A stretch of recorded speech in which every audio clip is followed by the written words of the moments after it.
અરવલ્લી જિલ્લામાં 6 તાલુકામાં ગ્રામ પંચાયતની ચૂંટણીમાં ફોર્મ ભરવાના અંતિમ દિવસે ભારે ઉત્સાહ સાથે સરપંચ અને સભ્ય માટે ચૂંટણી ફોર્મ ભરાયા છે, જેમાં તાલુકાની એક ગ્રામ પંચાયત ઇતિહાસના પ્રથમવાર સમરસ થઈ હતી।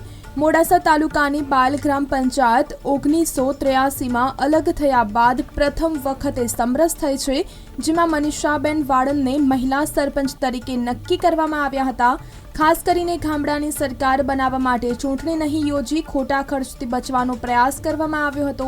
બીજી તરફ ઢાંકરોલ ગામનો નિવૃત્ત આર્મી જવાને કે જેમને અત્યાર સુધી દેશની સેવા કરી હતી, ત્યારે તેમનો પરિવાર હવે ગામની સેવા કરવા માટે સરપંચ પદે ઊભા રહેતા તેમને પણ બિનહરીફ ચૂંટી લેવામાં આવ્યા છે। લક્ષ્મણભાઈ પરમારના પત્નીને ગ્રામ લોકોએ આર્મી જવાનની સેવાને જોતા બિનહરીફ ચૂંટી લીધા હતા। કારગિલ ખાતે ફરજ બજાવનાર લક્ષ્મણભાઈ ક્રિકેટર મહેન્દ્રસિંહ ધોની સાથે 27 દિવસ સુધી સાથે હતા। ખાસ કરીને તેમની ઓળખ પણ કારગિલ મેન તરીકે છે, ત્યારે સરપંચની બેઠક મહિલા હોવાથી જવાનના પત્નીને સેવા કરવાનો ગ્રામ લોકોએ મોકો આપ્યો હતો।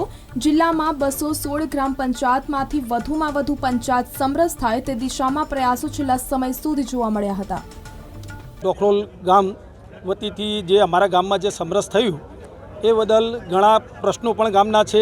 ગટર, પાણી, લાઇટ જે પણ છે, ગામજનોના એક ઉત્સાહથી એક આ પહેલીવાર સમરસ કરવામાં આવ્યું છે અને ગામના દરેક ગ્રામજનોને એક વિશ્વાસ છે કે જે અમારા વિકાસના કાર્યો જે અધૂરા છૂટેલા છે એ આ વર્ષે આ 5 વર્ષની ટર્મમાં પૂરા થશે એવો ગ્રામજનોનો અતૂટ વિશ્વાસ છે અને અતૂટ વિશ્વાસમાં ઉમેદવાર ખરા ઉતરશે એવો પણ અમને આશા છે। કારકિર્દી નામથી મને લોકો ઓળખે છે। હું 17 પેરા આર્મીમાં 18 વર્ષ કરીને રિટાયર્ડ થયો હતો। MS ધોની સાથે હું કમસે કમ 27 દિવસ રહ્યો હતો। ગામમાં આવ્યા પછી હું ગામની સારી પ્રગતિ કરી, સારા કામ કર્યો, 2 નાઇટ ટુર્નામેન્ટો કરાવી। હવે ગામવાળાએ મને સમરથ સરપંચ 8મી ટર્મમાં બાયલ પંચાયતમાં બનાવે છે, તે બધા ગામના તમામ સભ્યોનો અને ગામના વડીલોનો ખૂબ ખૂબ આભાર માનું છું।